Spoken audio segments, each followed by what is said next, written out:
Pop quiz. Pop quiz. If you could swap bodies with somebody, anybody, who would you choose to swap your body with? I can't answer that question. You must have an idea who you would want to switch bodies with. Surely the right person to swap bodies with is Jeff Bezos, isn't it? You just need to swap body with him long enough to enter your bank details into his transfers, and then you can just swap straight back. It doesn't need to be a long-term thing. Just long enough to transfer a few $1 million.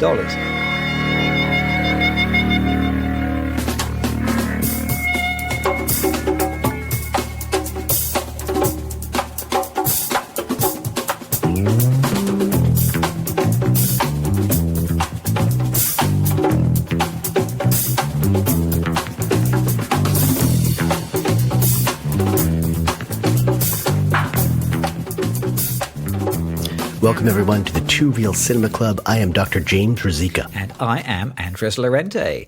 Or am I? Or maybe I am not. Is there even any way to tell? Ooh. Every episode of the Two Real, or is it Four Real Cinema Club? Ooh, it is four. We watch two movies. We watch a new movie and we watch an old movie, and then we can compare A with B. And sometimes they are similar, and sometimes they are very, very different. This episode, yep. On to you. This is what happens when you start talking to yourself. Yes. Long pregnant pauses. Am I the razor or am I not the razor? I'm just having a moment here. If only there was some way to tell. Is there a mirror nearby? So we've watched two body swap movies this week. I think a pretty incredible double bill. We have watched the new queasy feminist body horror bloodbath. That is The Substance, in theatres right now. Winner of the Best Screenplay Gong at Cannes this year, so we ought to have something to say about that. And we are comparing it to a 90s body swap classic with a very different tone, but which I think offers some amazing comparisons. We're comparing it with Face Off from 1996, which surely everyone remembers fondly. Did you? Do you remember Face Off fondly? Very fondly. I loved this film when I saw it under perfect circumstances, really. So we'll go into that when we talk about it. But yeah, Face Off was a real treat when I first saw it. We haven't talked about what you thought of it this time round. I hope it was still a real treat. We'll find out in sort of half an hour. Right. First of all, The Substance, though. So Substance, second feature from French director. Now, as always, I'm going to get you to provide me with the pronunciation. I think Coralie Farjat. You think that's right? I think so. I would say Coralie Farjat. Farjat. Okay, yeah, right. So I've already got it wrong. I came out of this movie and I wrote in my notebook that I personally would like to buy Coralie Farjat a drink. Ooh. Because one of my main takeaways from her film is that she seems to be very, very thirsty. Thirsty. This seems like a pretty thirsty film, I thought. As in, no one hydrated properly during the entire film. I never saw anyone drink water. You've got a good point there. I think there seemed to be a lot of licking of lips and sweating during the making of this film, I reckon. So it's Demi Moore in a kind of comeback. She's in her 50s now, am I right? Yes. Margaret Qualley, who we saw at the beginning of this year in Poor Things. Dennis Quaid comes back. Not many other people in this film. How did you find it? How did I find the film? I went online and I saw that it was playing in a cinema nearby. So then I went down to that cinema at the proper time and I found the film. But did it find you? Ooh, it did not. It did not. I was amazed. Unbelievably, this is the best screenplay at Cannes. So this was our year, man. We could have submitted anything on toilet paper and won the best screenplay. Yeah, I did come away questioning why it was that this was the film that got the screenplay gong. Ooh. But you know what? I think I enjoyed it. Okay. I certainly came away having experienced it. It made a real impression on me. I don't know about you. I've thought about it a lot since watching it. Okay. Do you want to tell us what the story of The Substance is? That shouldn't be too hard, honestly.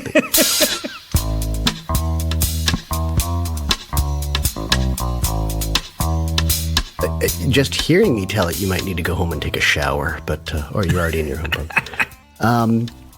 Yeah, and I was like you. I was a little perplexed. If you look at IMDb, there are 12 or 15 characters, and I thought, who? What? Where were they? Where were they in this film? You see about 6 people probably speak on screen in the film. And there's a good reason that they did not entitle this film The Subtle. It's the substance. We open kind of cleverly on an egg yolk that has sort of been altered with a syringe. And it replicates from one old-looking yolk to a newer, younger one in the same medium. So all of a sudden there are these 2 yolks in the what is it called? The white of the egg. White, yeah, the white, the albumin. I think you'll find. Oh my God! Thank you for that. However, this is not really the opening scene that bookends the film. We do definitely get a bookender in this one. Rather, we are treated to this very long and, for me, overdone, overtly symbolic montage of Elizabeth Sparkle's star on the sidewalk of the Hollywood Walk of Fame. So this Elizabeth Sparkle character, who is played by Demi Moore, is apparently so famous, she gets a star on the Walk of Fame. We see it installed, it's fresh, and then it gets trod upon, sullied, and cracked. Finally, it gets messed up with a sauce that looks a lot like blood. Maybe it's a ketchup or a tomato relish. But Elizabeth Sparkle is really no star, despite her clever name. She's a TV aerobics instructor, stuck in I thought 80s or early 90s, based on the outfit. She's Jane Fonda, basically. She is basically, from that kind of that aerobics era. Yep. Basically Jane Fonda, but as far as we know, without the acting career prior to the exercise video career. But she's sort of expiring because it's her 50th birthday. Everyone's wishing her happy birthday, happy birthday. And then her crass producer, Dennis Quaid, painfully unsubtle, Harvey is his name, fires her because he wants new blood. Ooh, I like that, new blood. And a new body. So I found this film very low on character and very high on caricature, probably intentionally. But being fired on her 50th birthday is not quite enough. What a tough day, because Liz eventually is lucky to survive a car crash caused in part by her staring at herself on a billboard and seeing her 50-year-old likeness being torn down to make room for a new advertisement, all in the same day. At the doctor's office, Liz is sort of reckoning with her inevitable aging and her bad luck when a young, handsome, in an alien or extraterrestrial kind of way, this physician's assistant, passes a note to Liz that gives her a phone number for something called The Substance. And on it says, "This has changed my life." Liz will be able to alternate being a younger version of herself 1 week at a time and the older version, half of herself, the other half of the time, if she carefully follows the user instructions. But will she follow the rules of the substance? Will the substance change her life too? Or will it just drag us all into an overplayed premise that just gets uglier and bloodier and more violent? Yes. I wonder. Pummeling yourself with your own fists and feet, even when they're not part of your own body, is indeed a do-it-yourself plastic surgery.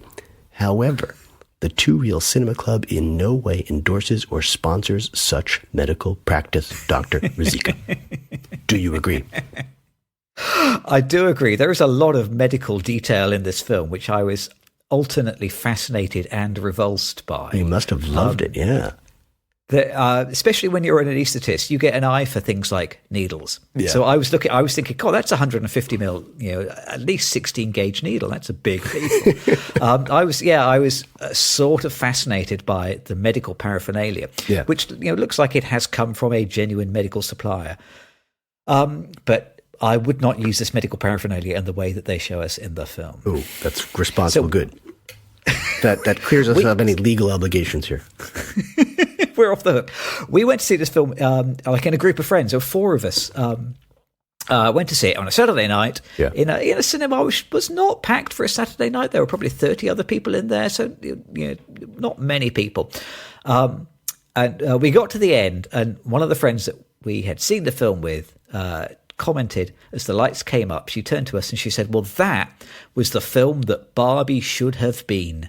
Ooh. and I cannot top that. They should put that on the poster. I think that is probably the cleverest pithiest response to this film that I wish I had come up with. There is, like you said, this film is not subtle.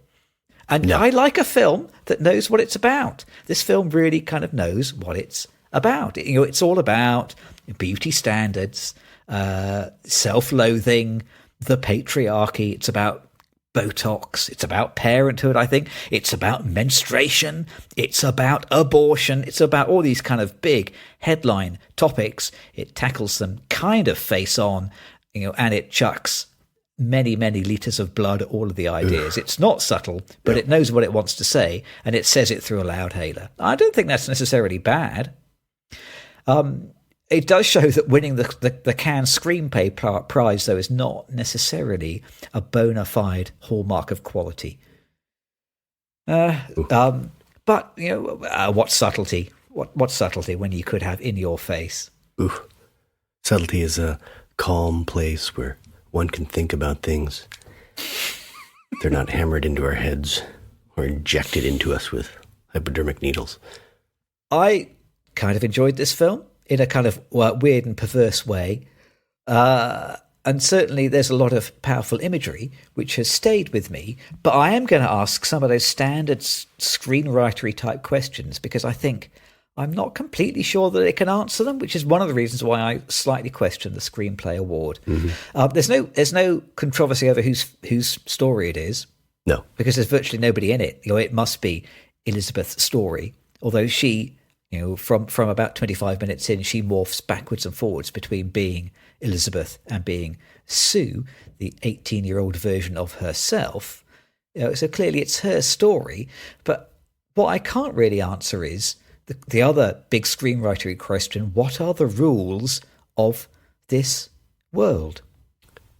So in the film, Elizabeth exchanges I just places need to with interrupt Sue. for a moment here. Oh, yes, please do. Is the spoiler bell so bloody that it slipped in your hands as you were thinking about ringing it? Do you think this is a spoiler yet? Shall we ring the spoiler bell? We are going to spoil this film, and there is some remarkable stuff that happens later. Shall we ring the bell now? I would do it just to be sure. I'll ring the bell. I'm going to wipe it off carefully first, though, because you're right. It's not blood; it's something worse. But there is something on the spoiler Put your bell. rubber gloves on. Put the personal protective equipment. I'm wearing a face mask here. Yikes. With all that stuff on it, it still makes a good noise. It does. It's money well spent, this spoiler bell.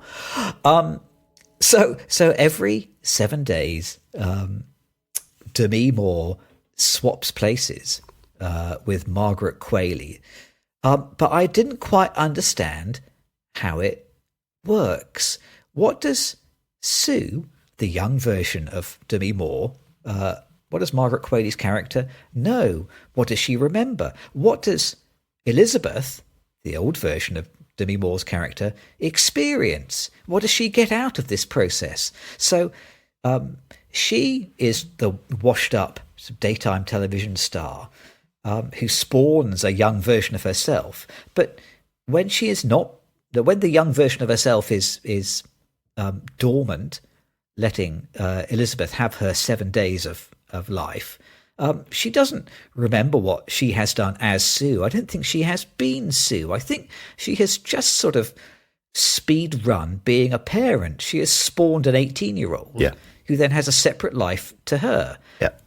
So I think that's how it works, but I don't think I quite understand. And the film makes this kind of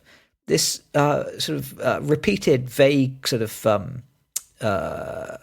motto saying you are both the same, you are one and the same, you are one, remember you are one, it keeps telling you. But I'm not sure that they are one. I don't quite understand what it means when it says they are one. They don't share everything about their lives. They don't share their memories. They don't share their experiences. They seem to share an apartment in Los Angeles. Yeah. It's a little ironic because that was one of the themes that I actually liked. I liked that there is no she. I like that you are one. I thought those were interesting points, but I don't think the film means that by any means. So, and for example, when the physician's assistant says this changed my life, you think everything would be better, but Elizabeth's life when she's not Susie is terrible. She's just sitting around the apartment. She can't leave the apartment. It's an imprisonment basically. It's self-imprisonment. It's just doesn't make much sense. She doesn't seem to feel much joy for it, and she starts to feel a lot of antagonism towards the Susie character. I also wondered, like, why doesn't Susie ever go pick up some of the materials to inject into herself? And at what point does Susie say, hey, I want to do the same thing? She's certainly free to, she has free will those 7 days. She can call the same number, and she could have a much smaller child as her improved self at some point. So I don't think there's much attention to the rules. A lot of it doesn't make sense at all. And I think that's kind of the reason I don't like this film, because I think there is a good film in here. There is a good script in here, but it did not hit the screen, and it's so long and so gory that I just lost all interest after a fairly short time. It just felt like I knew where it was going all along. It just kind of had these very standard steps that it was going to hit. Obviously at some point they're going to be living at the same time, and then they're going to go to war with one another, and something's going to happen. So, I just felt like there's not a lot of development in this. And I don't think the rules were that clear, honestly. So that gives you free reign as a storyteller, but it also means there's a lot of questioning in your audience. I was definitely questioning throughout, because a lot of it just didn't make sense to me. And that sort of beyond understanding the rules of how the substance works, there are wider rules of the world in which these characters live that I still also kind of don't really understand. Yeah. The company that produces the substance, I don't quite understand how they work. Do they ask for money? Do they get remunerated? Are they part of an experiment? I don't kind of understand how any of that works. Yeah. I think part of the test of whether a film can be believable or not is whether you can believe the economics of the situation. Sure. And I really don't understand the economics of the world in which the substance operates. So, but then the whole world of the film seems a little bit topsy-turvy. To me, more phones up this sort of strange experimental office using a landline. Yeah. It's funny, there doesn't seem to be there's no social media, there's no TikTok or Twitter, there's no Facebook. The characters kind of live in a vacuum, really. Yeah. She doesn't seem to have any friends. She has no family, doesn't really have any acquaintances. She doesn't have a manager. She doesn't have parents or children or boyfriends or ex-husbands. She doesn't seem to have any social connections at all. And so, I can understand maybe that's part of the theme of the film. Maybe it's trying to say, Los Angeles and the show business is terribly isolating. But this, but I seem to remember some years ago somebody wrote something about no man being an island. She is utterly, utterly unconnected. And more than that, it's not just that she has nobody that she knows, but perhaps more importantly, she owes nothing to anybody. She has no obligations. She has no debts. She has no calls on her time. And all of those things are things which would enrich the story and add depth to her character.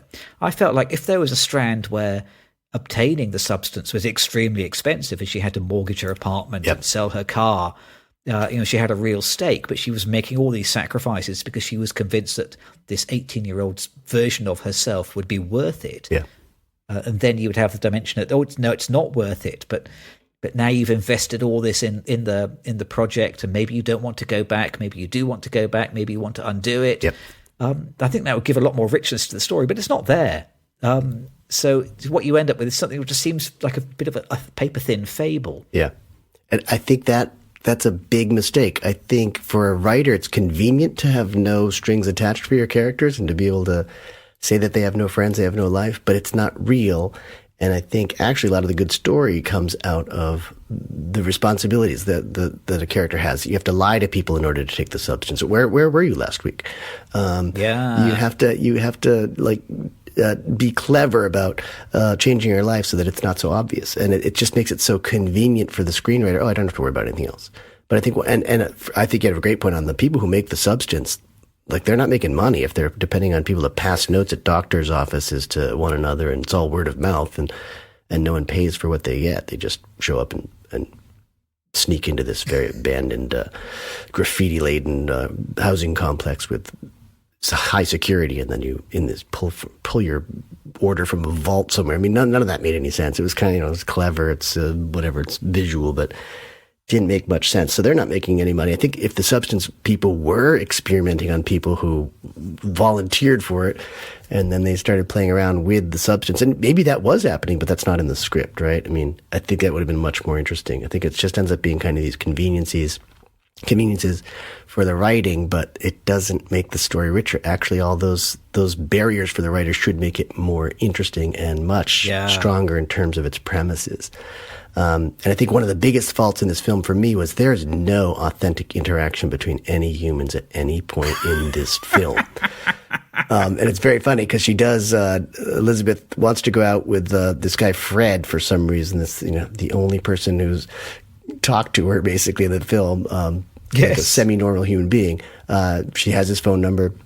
She's going to call him. They're going to go out. They meet. They arrange to meet. And she is using a cell phone at that point because they're texting back and forth. Oh, yeah. And this film does seem out of time. It very hard to put on. I mean, at one point, Susie's circling an ad in the classifieds to get a job as a famous aerobics instructor, which seems completely unbelievable.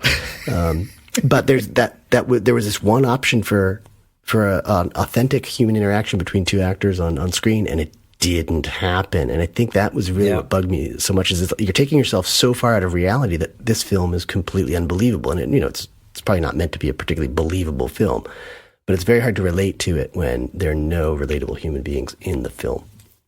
I mean, no matter how far-fetched a scenario you come up with, every film really should be about people. Yeah.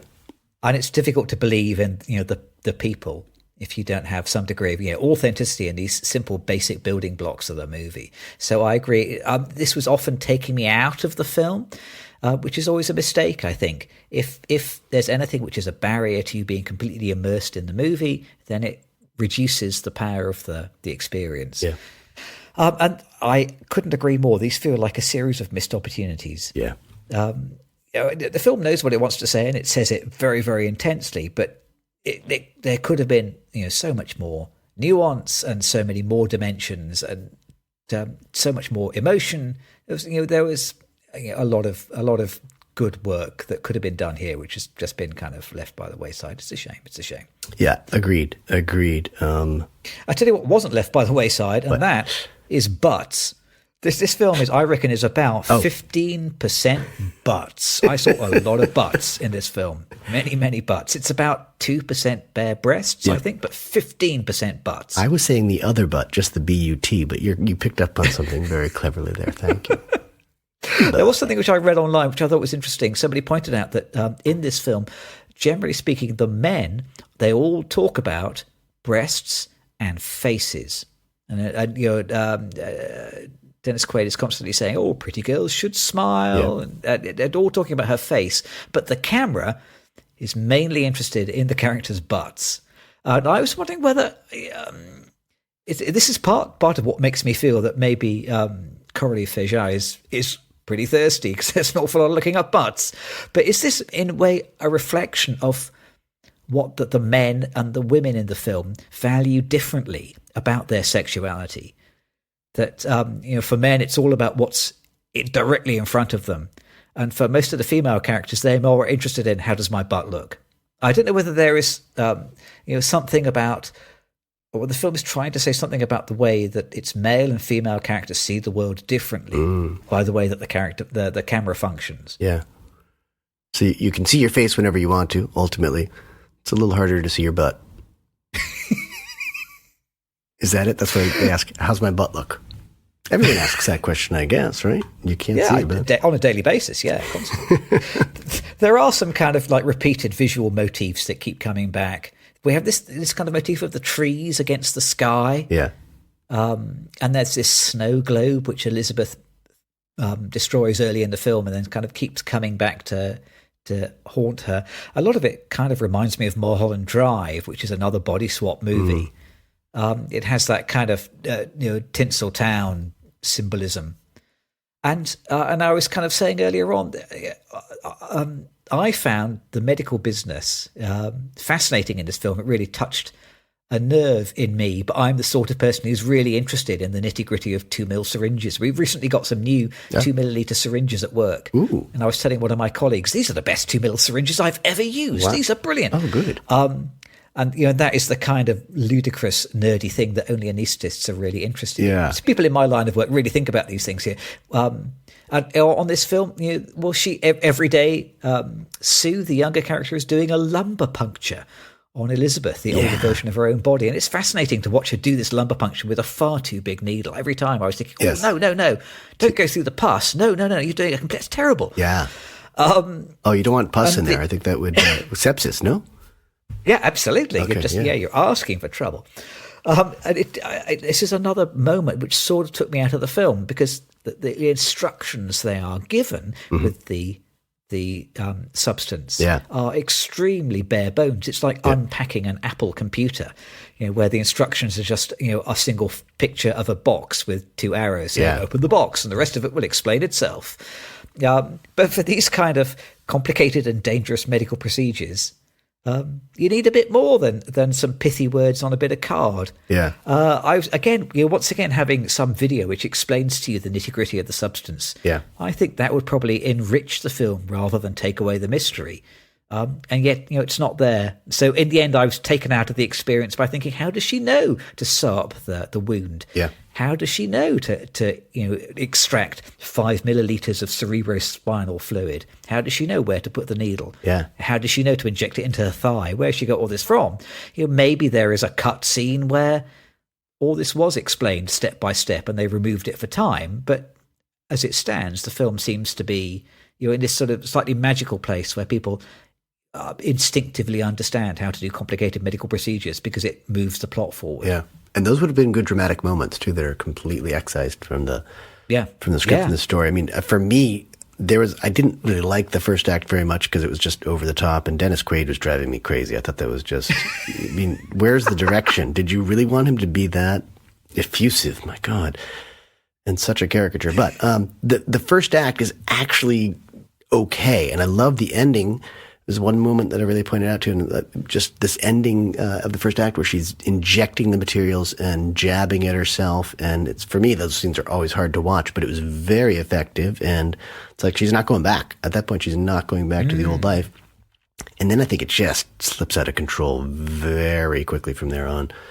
And from there on, I was out of it. I was out of it after the first probably 25, 30 minutes. And it's a 2-hour, 20-minute film, which should be at least 30 minutes shorter.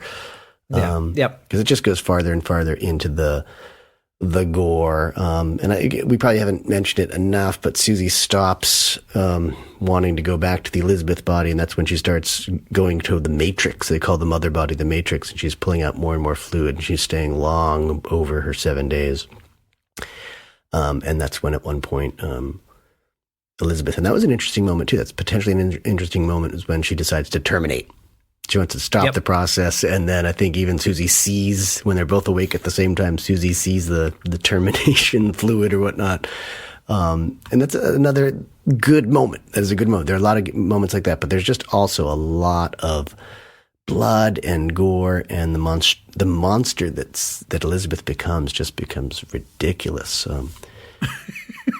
Just when Susie's got this gig to be the New Year's Eve show host. Again, that not much hanging on the bones there. She's an exercise person who's going to do a New Year's Eve exercise show. People don't exercise on New Year's Eve. They eat until they can no longer eat, and then they drink and they throw up, and they celebrate a pointless holiday. But I don't know that they do an exercise show on New Year's Eve. It was just a strange choice.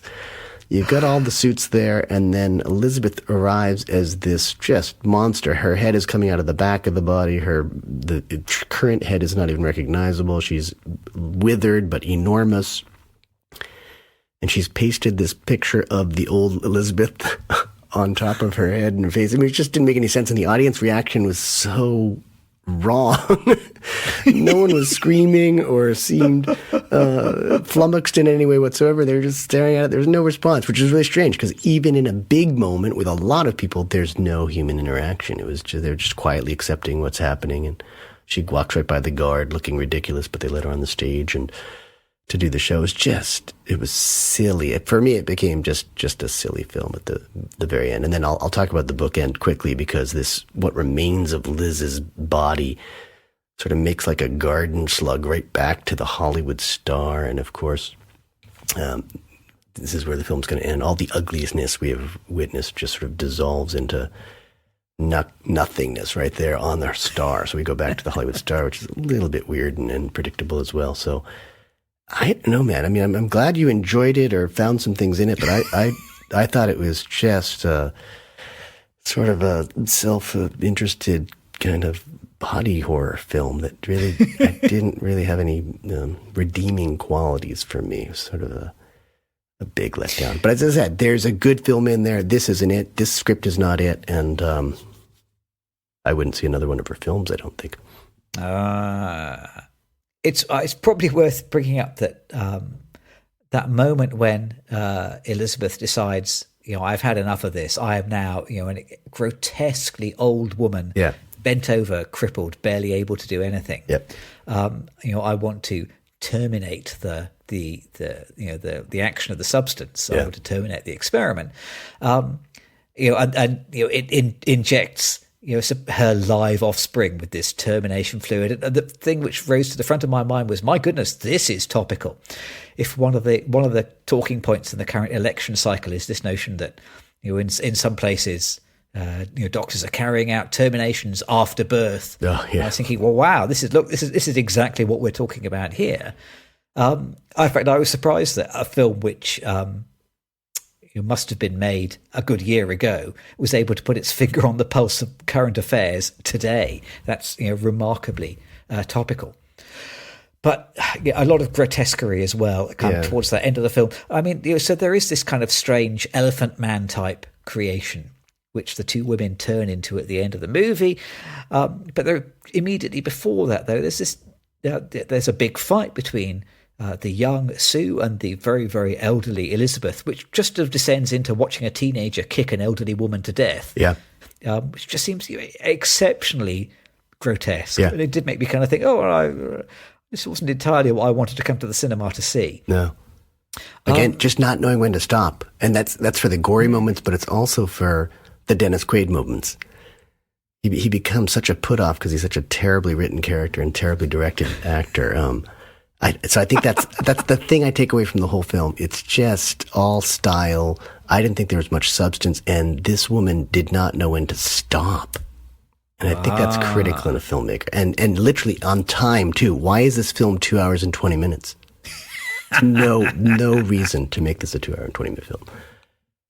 Well, you said it yourself, it's not subtle. No. Even the fact that they call the producer character Harvey, they are not being subtle here. They're not kind of dipping under the radar, and they're not expecting you to do an awful lot of work to meet them halfway. Which makes me feel like the people at Cannes probably thought, oh, wow, this is a really great American film. This is a very American film to take away a screenplay award at Cannes for me. This is not, a Jean Genet film or a Almodovar script or something like that. This is Cannes thinking this is a great film for the American audience, and this is a great American film. And I don't think it's doing that well in the theaters. I haven't really checked, but I can't imagine it's going to stay another week in my local theater, because there were 7 people there in a theater that holds 300 people. Yeah. Yep.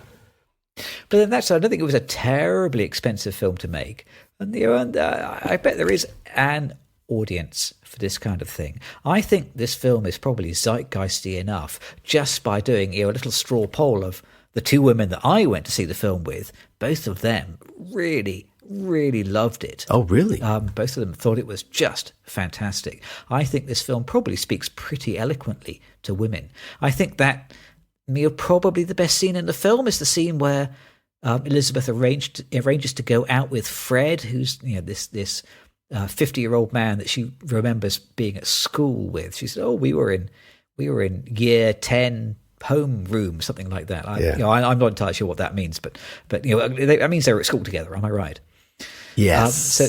So she has this scene where she agrees to go on a date with him, and then every time she's about to leave her apartment and she looks $1 million and she's wearing a great dress and her makeup is perfect, but she sees the 18-year-old version of herself on the poster outside her apartment, and cannot face going out of the house because she doesn't look like that anymore.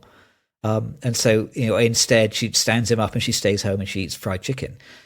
And I think actually for a lot of people in the audience, I think they can really sympathize with her character at that point, and strikes a nerve. It may well be that this film is, didn't ring our bell because it's not aimed at us and it's not a film for us.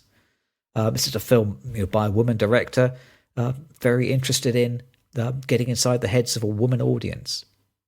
I don't know. That might seem like a bit of a strange, old-fashioned, sexist thing to say. I don't know whether I really mean that. But in my straw poll, my tiny focus group, the two women in my audience loved it. Yeah, there's definitely something about beauty and how we judge it and how we value it in Western culture, perhaps.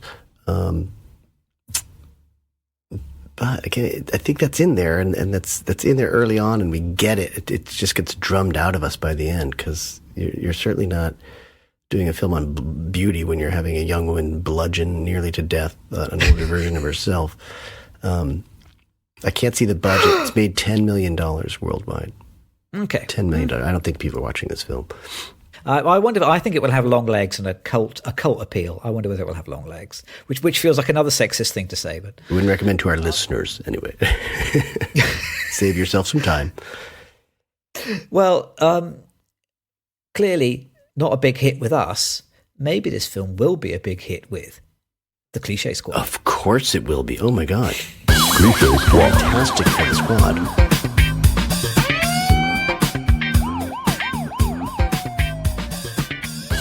I wrote in my notes here, well, this film is kind of full of cliches, but that's also the point, is what I wrote in my...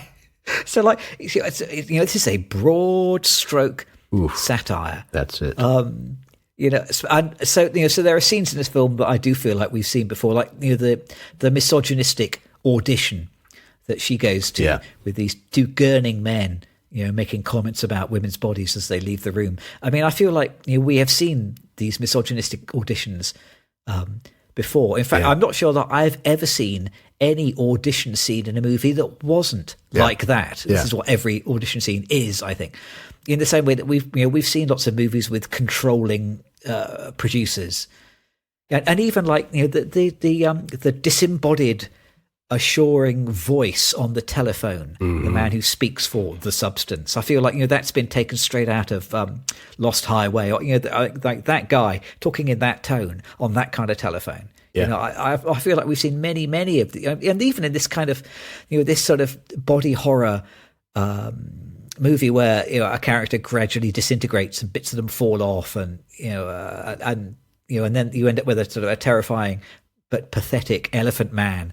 At the end of the movie, we've kind of seen all of those things before, but I would argue, that's the intention. I think the movie is kind of using all these established images and cliches intentionally. As this is the mode of how it's going to tell its story. Yeah. So I'm not sure that I would necessarily call in the Cliche Squad, because that's sort of what the film is, I think. But you may be less kind. Oh, I'm much less kind. I wish I could do the substance and become my kinder, younger self. I think by being so broad, it actually does damage to any meaning of the film. Like I'm glad you brought up the audition guys, because their conversation is so on the nose and their acting is so over the top that, in a super subtle way, in that case, like they're just kind of these brain dead guys shooting a video, but they're casting directors. I mean, that doesn't make much sense to me. But as a result, it's like those guys never exist. Whereas the guys who actually do judge women basically on breasts and faces do exist. And it'd be more sinister if they were normal kind of guys and the people that we see every day.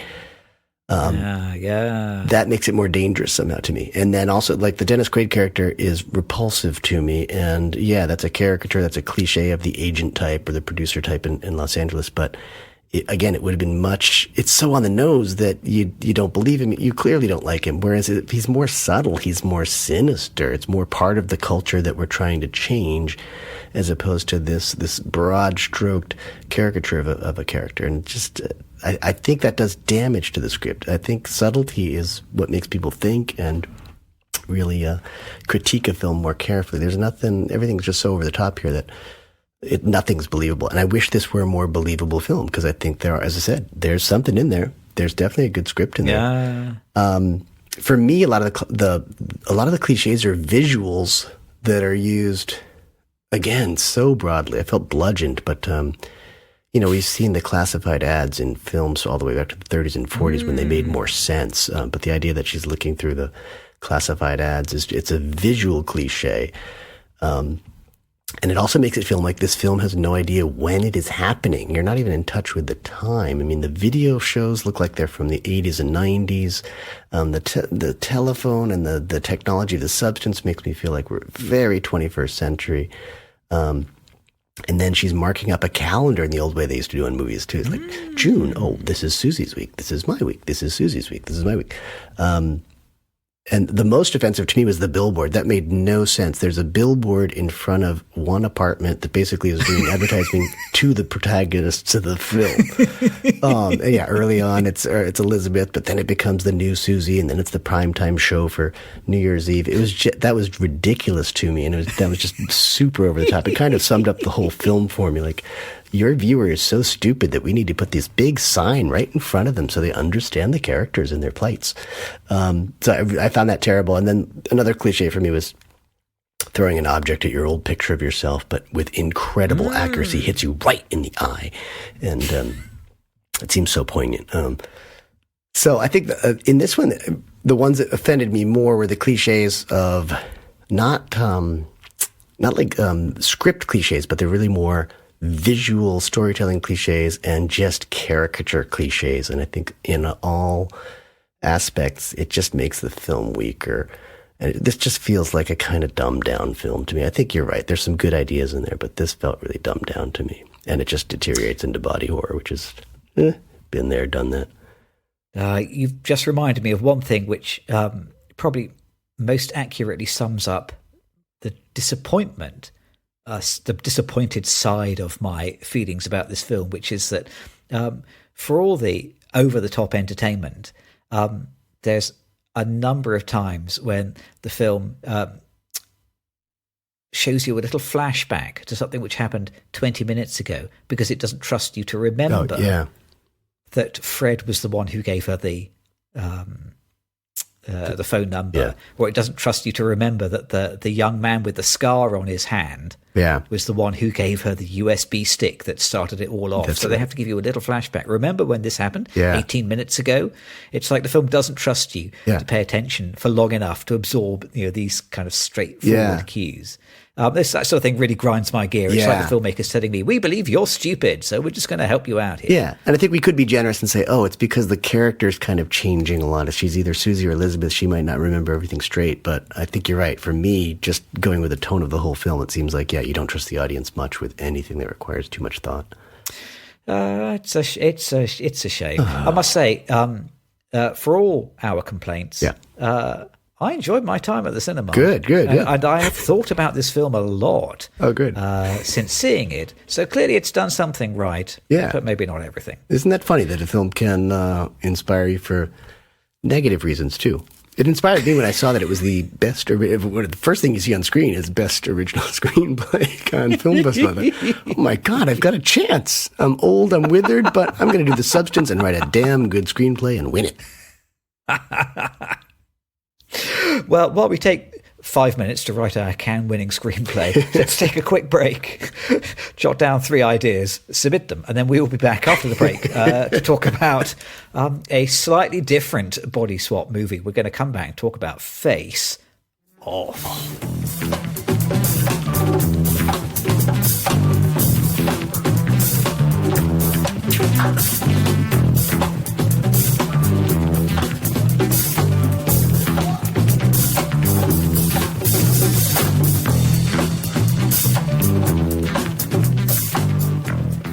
This episode of the Two Real Cinema Club is sponsored by Past Pasta. Ooh, I am the wrong person to read this one out. Actually, I'm going to get it. I'm going to get it wrong every time. Past Pasta is the faster way to teach your family about the past using pasta. Oh. Past Pasta comes in die-cast shapes that inform and educate, making every meal a school meal. I'm not sure if that's a good. So it says the vast selection of shapes Includes depictions of the discovery of cobalt by Swedish chemist George Brandt in 1735. Okay. The signing of the Treaty of Turin between France and Sardinia in 1860. And the launch of the Windows 98 Service Pack 2 in 1999. Historic scenes like these, is that right? And more will become table time talking topics for you and your family. And now, with faster past pasta, you can enjoy looking at the past with pasta faster. In just 6 minutes, faster past pasta will be a steadfast at dinner, lunch or breakfast. At last, faster past pasta is proud to sponsor this podcast. Always read the label, not suitable for pets, children, the elderly, or those with special diets. Ooh. Well, I managed to get through that pretty much. Wow. Now I'm hungry. They've got good writers over there. I love it. When you say it makes sense. When you say it makes sense. When I say it in my English accent, it doesn't make any sense.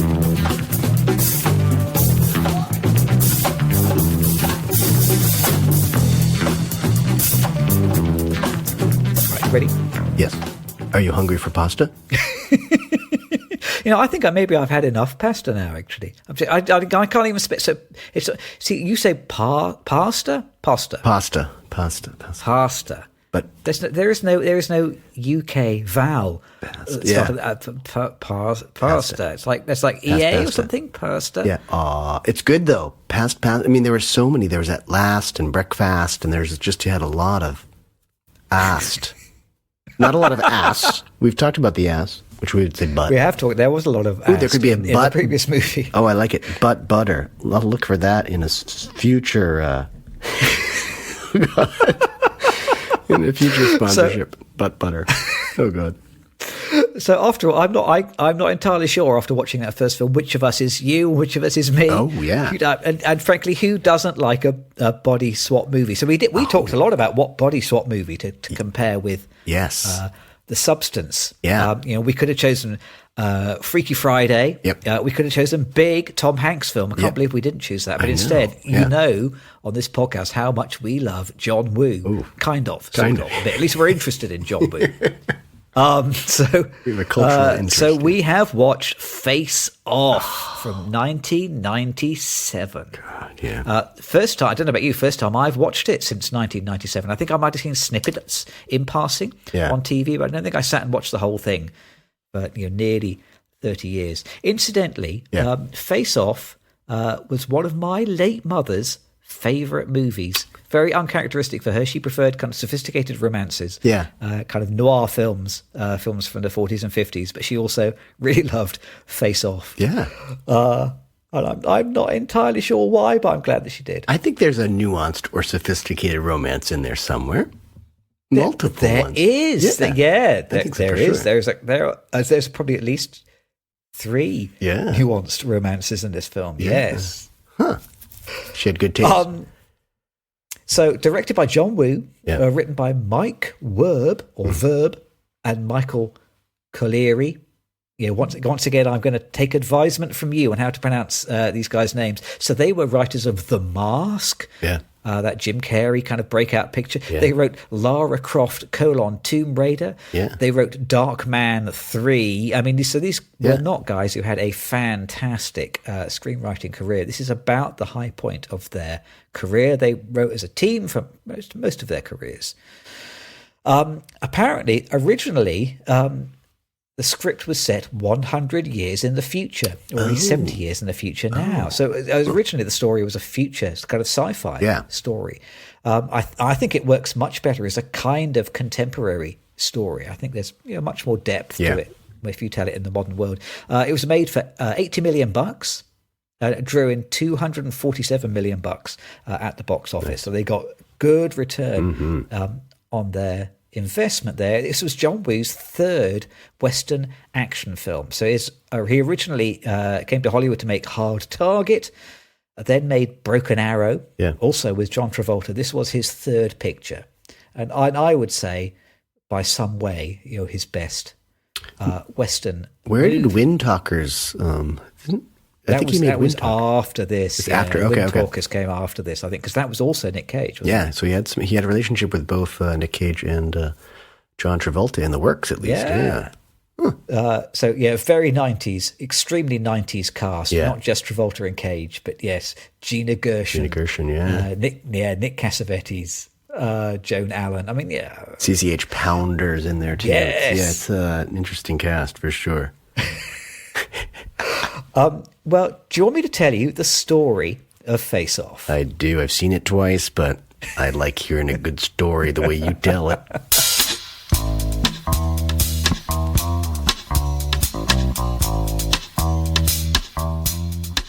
So, FBI agent Sean Archer, John Travolta, is pursuing his nemesis, the crazed, and I use that word advisedly, terrorist, I'm not entirely sure how that works, Castor Troy. Or it might be pretty Castor Troy. Is it Castor? Castor Troy. They keep calling him Castor, yeah. Castor, yeah. So it'd be Castor in the UK. But Nick Cage. So Troy, I'm going to sidestep the first name. Troy killed Archer's 5-year-old son some years ago in the opening scene of the movie. And, that is a brave opening scene to murder a preschool child at the beginning of your movie. Oof. So the boy died in a botched assassination attempt. And now, 5 years later, Troy has planted a bomb designed by his brother Pollux. I'm being very careful how I say that. I noticed that. The American audience doesn't care, but you're doing it for the British contingent. Yeah, that's very important. Very good. So they have planted a bomb in a mystery location somewhere in Los Angeles. Mm-hmm. So there is a chase at an airport in an opening action scene, which is the sort of scene which will probably be the closing climax of most action films. Mm-hmm. Remarkable first 15 minutes where they blow up pretty much everything. It's one of those movies where it looks like they spent the whole budget and you're only 15 minutes into the film. So after this big chase, this big fight, Castor is in a coma and Pollux will only talk to his brother. So the only solution is for Archer to take advantage of a new surgical technique that will graft Castor's face onto his own, so he can then enter Pollux's prison and gain his confidence. But while Archer is at the prison on his mission, Castor awakens. He's a man without a face, so he forces the surgeons to graft Archer's abandoned face onto his. Now the two have swapped places entirely. Will Archer stay in prison forever? Will Castor become the head of the terrorism squad? Will their friends and families realize what's happened? And what will happen when each man discovers that actually they are enjoying some aspects of living each other's lives? I'll say, and I think most important, I think the actors, and this struck me the first time I saw it, and I love it, I think the actors enjoy playing each other as well. Travolta loves doing Nicolas Cage and vice versa, and I think that's what makes this film, I'm not sure it's a great film anymore, but it makes it very enjoyable to watch them just hamming it up and enjoying playing each other. It's fantastic. You know what I wrote in my notes? The first thing I wrote is, this film is joyful. Yeah. I think it absolutely is. It is absurd. It is ridiculous, but it knows that it is. Yeah. And it gets the tone just right. Yes. I think maybe out of all the John Woo pictures that I've seen, this is the one that knows exactly what it is and gets the tone right. And it really commits to its ideas. It never side-eyes the camera and says, sorry, I know it's a bit corny. Yeah. It never apologizes. Absolutely takes itself exactly as seriously as it needs to. And one of my favorite scenes, honestly, is when it's Nick Cage playing Sean Archer. He finally gets back to his house and has to convince Joan, his wife, Joan Allen, his wife, her name is Eve in the film. He explains what's happened. And it's so absurd. And, it's kind of silly because it's like total exposition. We know this. We've watched the film, but she doesn't know it. And he gives her the story. And it's just wonderful how absurd it sounds coming out of his mouth. He says it's absurd. It is absurd. We love it. It's just a great scene because it sort of breaks a lot of rules. You really normally wouldn't have a major character sort of give the story up to this point to another character, but it works. because of the premise, because of the setup, it works, and it's wonderful, and it's true. It sounds ridiculous. She can't believe it. She shouldn't, and it gives you this next layer of confusion and drama and tension right when you need it. I love that scene. But I mean, it shows. I say 80% of the film succeeds because of the casting. The casting is outstanding. It's two mad actors in a mad story about being mad. It's just the thing I wrote in my notes is it's operatic, isn't it? It's kind of ludicrous. If it was made today, it probably wouldn't be a live action film. It would be an anime. It has that kind of ludicrously over the top operatic anime kind of tone. Yeah, but it absolutely goes for it. There's one thing it does have in common with The Substance, which is the other thing I wrote in my next paragraph, which is it's not subtle. No. They're really enjoying taking full advantage of the premise. There's a scene where the two of them are shooting each other through a mirror, and each of them is looking at their own face, but really it's the face of their nemesis. Yeah. It's awesome. The characters keep repeating the phrase "face off." It's like they're being paid for product placement. Yeah. There's some scene with Nick Cage where he says "face off" like 8 times. I mean, it's just ludicrous. But it works. And they keep doing this weird thing of stroking each other's faces, or kind of characters stroking other characters' faces. Yeah. It's like they were. If it was made today, they would hope that would become some sort of TikTok trend. Yeah. It would become a meme, stroking faces. It's so ludicrous, and all of the characters do it. It's just mad. Yeah, I mean, in some ways, it's equally over the top, equally unsubtle, but at the same time, it's grounded in a story with real people and real interactions, and just these wonderful characters who can be two different characters and have a whole new set of interactions. It has what The Substance doesn't have, which is, even though it's crazy, even though it's over the top and operatic, it's human somehow. And I think that's what makes it. And I'm glad you mentioned operatic, because there's this one scene where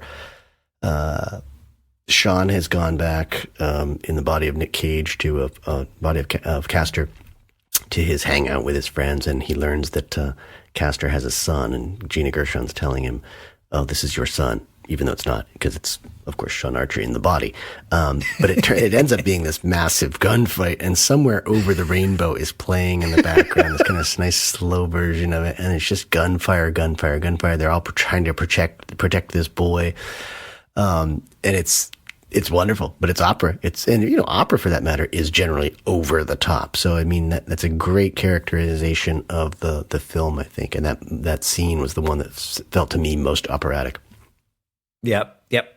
I mean, it is packed with exactly the kind of action that John Woo was brought to Hollywood to do. It's like, somebody mentions John Woo, and the first thing you think of is somebody jumping through the air with both hands outstretched, each with a handgun, firing 20 rounds off.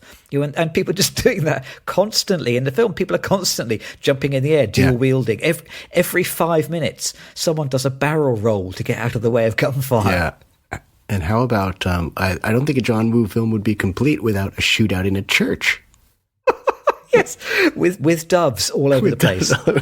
And slow motion and shattered windows. And I stopped counting how many forms of transport are blown up. Yeah. It's cars and helicopters and aeroplanes. Yeah. And speedboats. The boat, right? A boat has to come in here at some point, and sure enough, a couple of boats arrive. And they'll get blown up. I think it has one of the most incredible stunts I think I have ever seen at the climax of the film, when the two characters are fighting it out on a boat, neither of them in control of it. Yeah. And then the boat hits something as it grinds ashore, and the boat flips up into the air and explodes at the same time as two stuntmen jumping out of the boat and leaping 20, 30 feet in the air. And the whole thing has been captured by 4 cameras in slow motion. It's absolutely incredible. It's one of the finest stunts I have ever seen. Yeah. Just amazing. So incredibly over the top, and yet also still in service of the story and the characters. Absolutely, yeah. And this is not a film where the story stops so that people can have an action scene. Yeah. The action is the story. Yep. And it's resourceful in the sense that the weapons of choice sort of evolve too, depending on what mode of transportation or what venue they're in. So that by the end, when they're on the beach and the boats have all exploded, all of a sudden they're using anchors, chains, and a spear gun, and it just makes sense to me. That's just resourceful writing and resourceful filmmaking. And it just, again, it makes it kind of real. And yes, another one of my favorite scenes is when the Sean character, in the form of Nick Cage's body, kills the Castor character in John Travolta's body, and Travolta starts cutting up the face. Like, you're never going to have this face again. You're going to kill me, but you're going to look like shit. And it's a psychotic moment. It's wonderful. It gets at the character, and it's kind of heartbreaking because he's seeing his face get all cut up, and he knows that, if Castor dies, he's going to have that face plastered back onto his own. And he might look terrible. I don't want to blow it for you. I won't reveal the secret. But it's just a really weird, creepy scene that makes sense in the context. It's just another great wrinkle at the very end. Oh. I wrote in my notes there is something at the core of this film which I think really elevates it, which is it kind of reminds me of something that we talked about at the Popcorn Counter a few weeks ago, I think, which is this is one of those films that fundamentally understands the nature of cinema, or like even the nature of art in general. I think because this movie is about being someone else, in the same way that we go to the movies to be someone else for 2 hours. That's exactly what it's about. It understands why we go to the movies, because it's letting us watch exactly that. And I think, tell me if I'm wrong, certainly both of the characters in this film enjoy, in some way, wearing the other's shoes. Yes. It's clear that the actors enjoy portraying each other, but I think the characters transfer some of that joy as well. I think they both kind of enjoy living somebody else's life for a little while. This film is sort of about traveling the road not traveled, isn't it? It's about living the life not lived. And I think it's not just Castor and Sean Archer, who sort of in one part enjoy putting on the other person's life. I think also, certainly Archer's daughter, I think she kind of quite enjoys having this new different dad who beats up her boyfriend and then gives her a knife. Yep. Even I think there is a strand where I think the wife is kind of aware that things are a bit strange. Yeah. But I think there is a tiny part of her personality which is also enjoying that her husband is somehow a bit different than what the man he normally is. In the same way that Gina Gershon, Castor's old girlfriend, and she kind of presents this kind of previously unacknowledged son, and she is kind of enjoying this new, slightly softer, slightly less mad Castor Troy. There's all the people enjoy. This kind of exchange trip. Yeah. I was trying to figure out, what's the theme of this film? Is it, I think that the theme of the film is something like, there is something that may interest even you on the road less traveled, or at least maybe it's trying to say, at least, we are more alike than we are different. That kind of, that theme, I think, is what it's trying to aim for. Yeah. And I think, I think we all would enjoy being someone else for even just a short time, just to have that experience, have some sort of different experience. And I think we talked earlier about, if you could be body swapped, who would you swap into? And I think that's kind of the point here. So yeah, I would agree with you there. I think we're all curious about what it's like to be someone else, and it would probably help us as humans to have that chance, even if it's just for a few hours or whatnot. But you can do it in movie magic, and that's what John Woo has done here. I'm glad you mentioned the daughter, because she has one of the best lines. Comes toward the very end. She said, "Dad, I'm sorry I shot you." Which I thought was great, because they have this troubled relationship throughout when he's actually John Travolta's character, Sean, but she likes having Castor Pollux as a dad too, unknowingly. There's one sort of thing that John Woo introduces and then doesn't use later on, even though he probably should, but I understand why he doesn't. And I know that's a confusing thing to hear, but John Travolta gets shot through the chest in the opening scene. So he has this wound. The bullet goes through him and then kills his son, Mikey. And it seems to me like that's an identifying thing. He even says, don't remove this when he goes in for the initial surgery to become Castor Pollux. I want to have this scar. And it's used in one way, in a cheesy way, because he when he goes in for the surgery later at the end, I think he says it's okay if that scar goes away. It's like his heart has been healed because he has a new son. He takes on Castor's son as his own, brings him into the household. But it could have been used to identify himself earlier on, because when he's in Nick Cage's body, basically, or mind, he would have had that scar, wouldn't he? One of them would have been able to show the scar to prove who they were. And they both are with Joan Allen at one time or another. So it's on, I get a little confused here. So it's on his body. When he's Castor, he's got his own body. He's just got Castor's face. So he's going back and she doesn't believe his story, and he never just pulls open the shirt and sees the bullet hole. Or on the other... My understanding was he asks the doctor to keep the scar, but my understanding is he means keep it in a jar in the fridge. Oh, God, really? So that it will be grafted back onto me when I come out of my disguise. That was how I interpreted it. Oh, you think they took it off? I think he meant literally keep it in the library of body parts that you have here at the hospital. That's what I think he means. Oh, I didn't think they were doing that much in the surgeries. I thought it was mostly face and head. You see some body stuff going on, but it seems to me like that scar would still be out there. But that makes more sense why he doesn't do it in the film. But I was thinking about that. Just identify yourself. Show her the scar.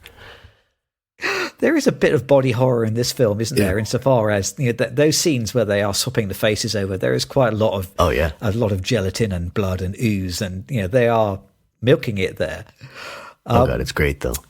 I love it. They're head to head basically, and they're just going from one body to the other. But what I particularly liked was that not only do they transfer the face, but while the face is still a little bit loose and not fully attached, they already start with the haircut. They're not wasting any time. It's a quick trim, sir, while we sew your face back on. But I gotta say, it's all explained. The rules are really clear here. Yes, and to a fault at some points. Like I found that the dialogue, a lot of the dialogue was really bad. It was just kind of very on the nose, and that's okay because we knew it was happening as a result. So I think the dialogue was it was purposeful. It served its purpose, even though it might not have been very original in some of the lines. But I think this is a really clear film. It knows what it wants to do. It says everything very clearly. I was never lost in this film. I'm not that big a fan of gunfights and gore, but they're good scenes. They're amazingly filmed, I gotta say. So I got through it, and this is the second time, and I think I agree with your mother. This is a fine film. I find myself saying it. It seems kind of weird, but this is a really good film. It still is. I think, it's just I still stand by my initial comment. This film is joyful, and I think it does show that these kind of hoary screenwritery questions that we ask week after week, stand for something. We know whose film this is, and we know the rules of the story world. We know how it all works, and whether you think it's believable or not, it's all pretty much consistent. And it's mad and lunatic, but it's a consistent mad and lunatic. And I think that's why it works. Yeah, definitely. This film is actually written by people who know how to craft a story. And cheesy and ludicrous though it is, it all hangs together. And it fits together into one glorious, well-shaped, cheesy sandwich. Yeah. It is kind of cheesy. It's definitely cheesy, but again, aware of itself. No, it knows what it is. Yes. Absolutely joyful, fantastic. I enjoyed it enormously. Do you know who you are? Well, do you know who you are? I do. Should we play your favorite game? Who are you? Very philosophical that way, isn't it? Oh, we've changed it. Do you know who you are? Who am I? So I did make some notes this week, and I wrote under "Who am I?" I wrote "I am you." So that's good. But no, that's good. That's probably not allowed, is it? There is no they. There is no she. There is just one. There is just me, us, you, it. I wrote also the thing I wrote down is I know you always say I'm going to be one of the doctors, and I promise you I am not one of the doctors from Face Off. Okay. Oh.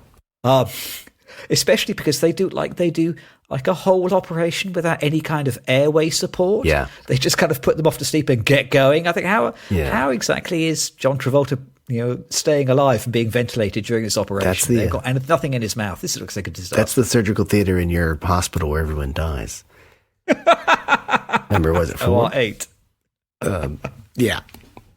I give you that one. Although I love Colm Fiore, who plays the surgeon. He also, the doctors don't end up so well in this film. Joan Allen's also a doctor. Oh yes, you're right. A lot of doctors in this film. So yeah, there's a lot of doctors in both films. Kind of, I guess. Would you call the substance people doctors?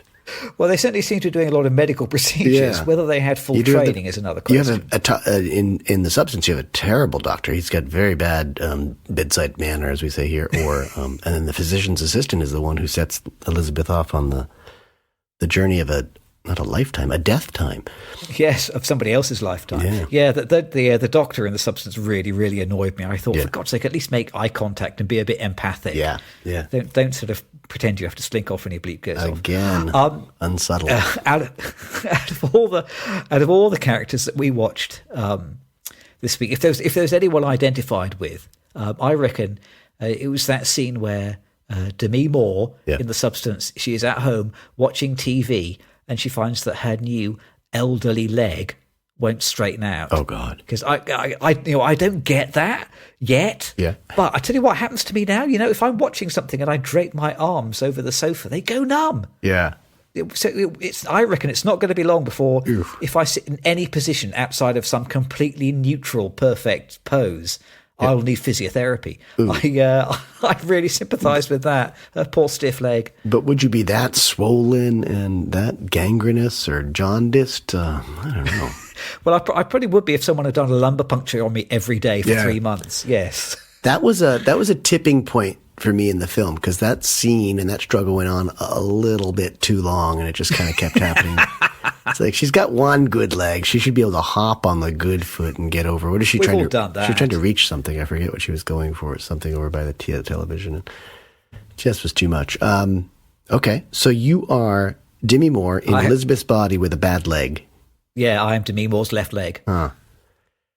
I had a hard time figuring out who I was, but I think I was the motorcyclist, and he might have been named Troy, because he's about to get lucky with the aerobics instructor Susie, the young lady, but instead he basically gets puked on and has human viscera soil him, and then he forgets his helmet and can't ride his bike home. So I felt like that's the guy that I've been.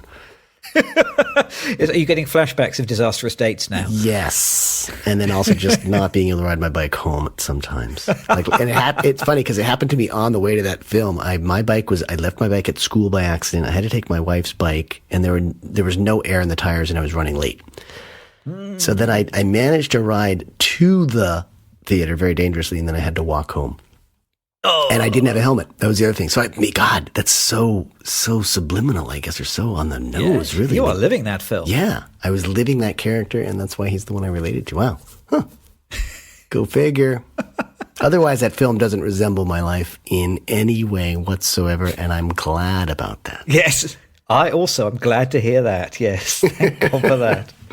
Right, well, let's see whether... So these two films are kind of pretty different, but I reckon if we get a large curved needle and some thick black thread, we may be able to draw the two of them together somehow. Stitch them up. We'll stitch them up.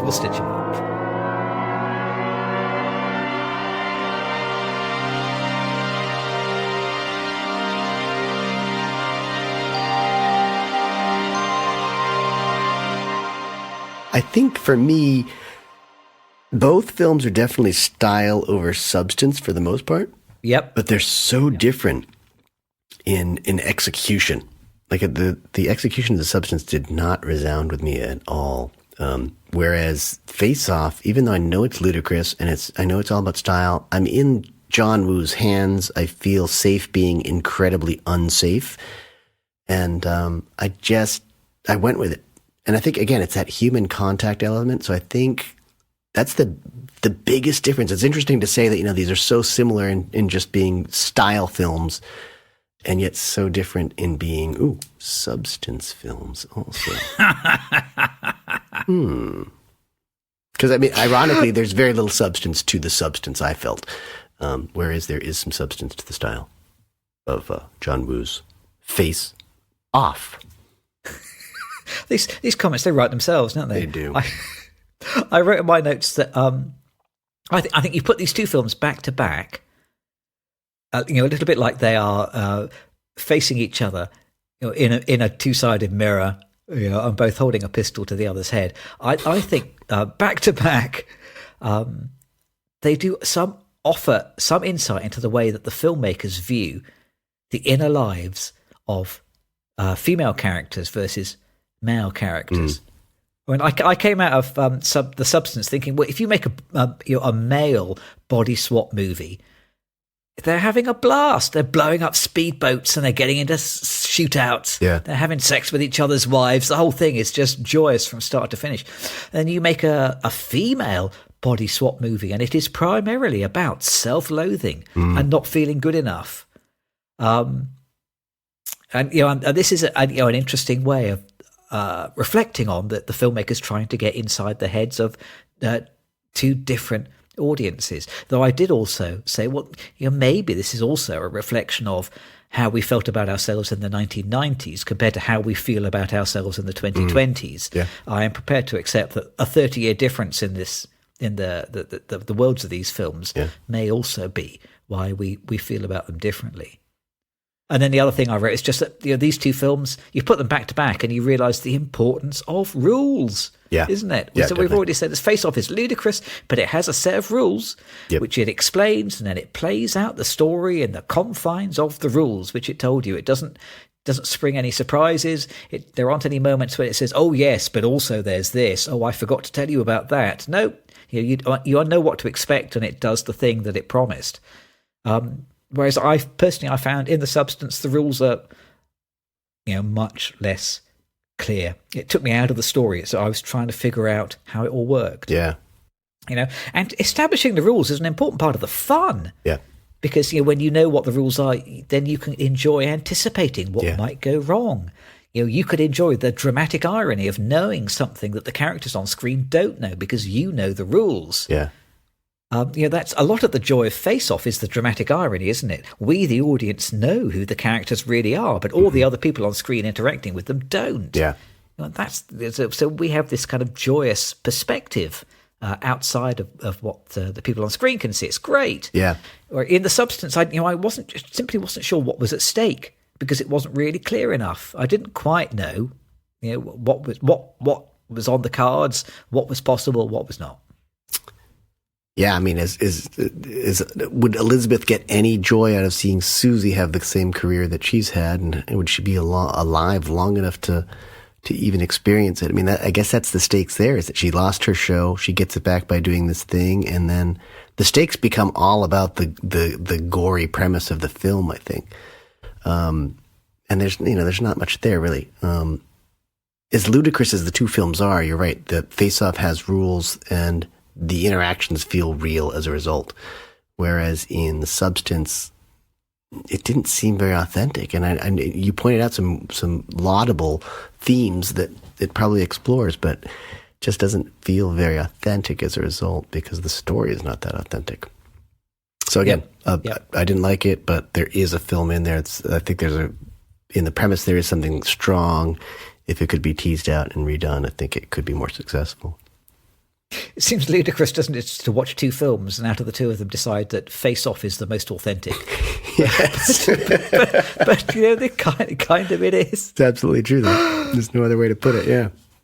I have one last. I have one last comment to say about comparing the two films, and this is, and you are welcome to reach through the microphone across the internet and smack me around the head for this, because I wrote in my notes here, these films are not Cartesian. Get that, eh?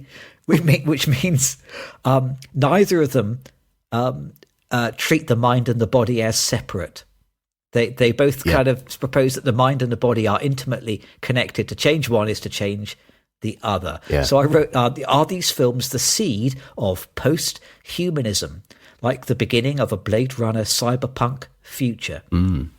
So I think if you were to arrange for a cyberpunk film festival, both of these films would quite happily be exhibited in it. I think these films both contain the seeds of cyberpunk, which is one of my favourite sci-fi genres. There you go. I've said it there. Huh. They're like a prequel to Blade Runner, basically. Yeah, I can't add to that. I think that's that has to be the last word. I've always got to get the last word in. Well, speaking of last words, we have just got time to talk about what else has been playing at this theatre.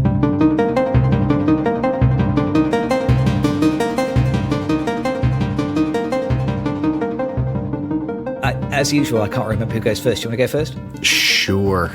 I've seen a lot of stuff though. Okay. Well, I've seen a reasonable amount of stuff too. Not all of it films. I do want to mention that there was a puppetry festival here in Portland last weekend. You have the best festivals. And I saw a couple shows that were very cinematic, and it just reminded me how visual puppetry can be and how non-verbal it can be, and just how cinematic it is as a result. So I saw some great. I saw one thing called Marooned, which was about an astronaut stuck on a planet trying to get home. And then I saw something called Bois, which means woods. In French, it was a group from Montreal that came down, and they were using sticks and branches and things and turning them into creatures, and they told a very beautiful, simple story through it, and it was just fantastic. So I saw that. A couple things there. I also went to Canonic, the film club where they show things on reels and the old way, and I saw a Fellini film, his first film after doing LSD, apparently.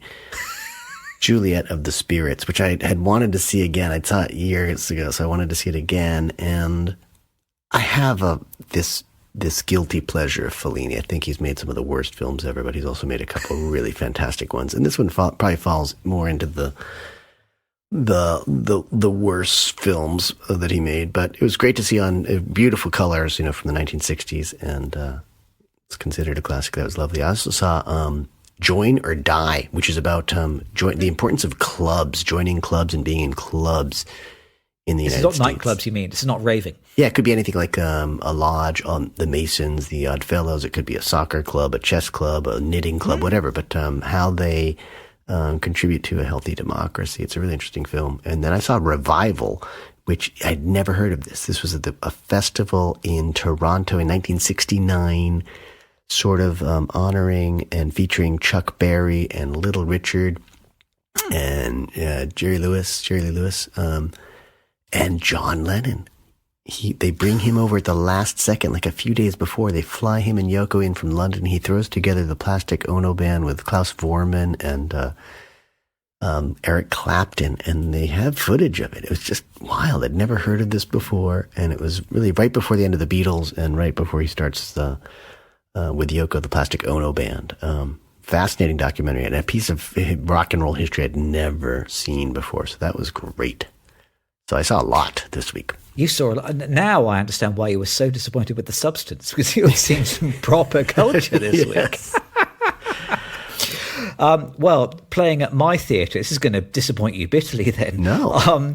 Playing at my theatre has been a bit of background watching for this week's pod. Yeah. So I'll tell you what I watched. I watched Revenge, which is the 2017 feature film by Coralie Fajan. Oh.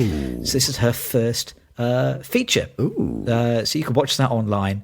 And it's so her first film, it's a pretty tight, simple revenge thriller, just 4 actors, 1 location. It's basically a remake of I Spit on Your Grave. It's a young woman who is raped, and she gets her revenge by killing the 3 men who either raped her or were complicit in the crime. Oh. There is some tremendous violent action. Yeah. There is a great kind of peyote trip in it. I wrote in my notes, this film is injury detail, the movie. There is a lot of injury detail in this film. There is a lot of blood and sharp bits of glass poking out of people and people being shot in the face. And it kind of the film looks like a pitch to make a big action movie. It does a lot with a little. I think it's a pretty effective little thriller, hyper violent, quite nasty. Wow. But it's also sort of accomplished. That seems to be her milieu. Yes, well, yeah, exactly. The other thing I watched is Réalité Plus, which sounds like a French cable TV channel, but it's a 20-minute short film by Coralie Farja. Wow, you went all in. So this is like her first short film. You can watch it on YouTube. It's just a 20-minute little film. Okay. So get this. This is a short film about a chip implant, which is implanted into your spine, which makes you appear young and attractive to other people. Ooh. So it features lots and lots of elements of the substance. Okay. Yeah, there's a character who has a huge spinal scar. It's a story about people's insecurity over their appearance. It features a lot of beautiful people dancing in skimpy clothes. It's a sort of, it's some cyberpunk body swap short film. It's only 20 minutes, but it contains a lot of the seeds of the substance. I can only assume that the substance started life as an extended version of Reality Plus, and then kind of evolved and changed and morphed and was developed into the film that we get now. So yeah, so all those elements present in that film from 20 years ago.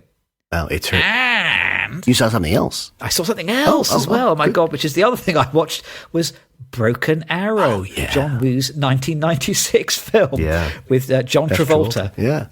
Christian Slater. Yes. So this is the film that he made immediately before Face Off. So I watched all the prequels, basically. Oh, wow. And it involves, I'd never seen it before, it involves blowing up a lot of helicopters. Yeah. Basically it looks like Die Hard put through Google Translate 7 times. Yeah. It's like, it's sort of like a kind of techno thriller plot, but there's loads and loads of plot strands that just kind of left dangling in the air. It's gloriously over the top. There's quite a bit of Capricorn 1 in it. Oh, wow. It's cheesy, and the cheese definitely triumphs over logic. Yeah. It's got John Travolta hamming it up as a stereotype bad guy, smoking cigarettes and wearing polo necks. It's what I wrote in my notes was wonderfully dumb. Basically, it's Broken Arrow, good fun, but it feels like a rehearsal for Face Off. Okay, wow. So you saw 2 rehearsal films this week. I did. I did see 2 rehearsal films. Yep. Good. It's basically Face Off, but not about anything. Yeah. That's Broken Arrow. So it's missing that extra layer, which makes Face Off so special, I think. Don't remember that well, but there's a nuclear weapon involved, isn't there? There is, okay, yes. And they have to secure it. Yeah, John Travolta detonates a nuclear bomb in a copper mine. Okay. Yeah, it's great fun. It's breakneck speed, lots of fun, lots of people sort of jumping in the air, holding a gun in each hand as they shoot. I mean, it's sort of full of all those John Woo things, but just needed a slightly cleverer, wittier, more on it script, which is what we got following year. Just time to do the socials. Yeah. We my God, how can you go from that? We are on Instagram at 2 Real Cinema Club. Read the blog. We are at 2realcinemaclub.com. Comment on our YouTube channel or email us at 2realcinemaclub@gmail.com. Next time, have we decided what we're going to watch next time? We did. We're going to do the Joker picture with the new Joker picture with Joaquin Phoenix, and I think it's Lady Gaga. Yes. And what's the additional title? Something Adieu. It's Folie à deux. Folie à deux. Yeah, which means does that mean 2 idiots? I'm not entirely sure what that means. I'm going to appeal to your superior knowledge of language. Yeah. Deux is 2 for 2. It's like a folly, like I think a craziness. A folly. Folle is crazy. Folle. Okay. Like trickery for 2 or something like that. Trickery for 2. Oh, that's good. That's good. That's much better than 2 idiots. Tomfoolery for 2, something like that. Yeah. Okay. And then we're also watching. That's your cue. The Umbrellas of Cherbourg. Yeah. From 1965, I want to say 1966. I have never seen it. Looking forward to seeing that. Yeah. I don't know how those two are going to compare. Ooh. They'll both be colorful. I think maybe we could just skip the podcast and just say, hey, these are 2 colorful films. So ideally suited to a purely audio medium. Well done. We will be back at the Popcorn Counter next week to talk about something. I'm not sure what. And until then, thanks for listening as always. We'll see you next time. Goodbye, everyone.